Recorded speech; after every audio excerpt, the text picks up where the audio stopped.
বিশ্ব পরিবেশ দিবসে আসুন আমরা সবাই মিলে পরিবেশকে পরিষ্কার পরিচ্ছন্ন সবুজ গড়ে তোলার অঙ্গীকার করি। পরিবেশ রক্ষার প্রথম ধাপ হলো বর্জ্যকে সঠিকভাবে আলাদা করা। তাই জেনে নেওয়া যাক 4 ধরনের ডাস্টবিনের ব্যবহার।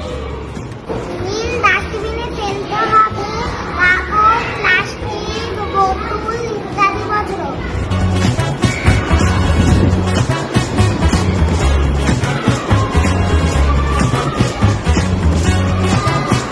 হলুদ ডাস্টবিনে ফেলতে হবে ঔষধ এবং স্বাস্থ্য সচেতন সামগ্রী।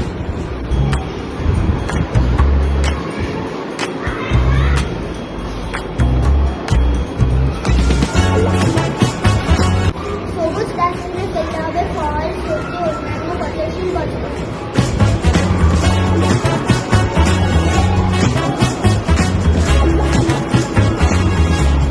লাল ডাস্টবিনে ফেলতে হবে বিপজ্জনক বস্তু।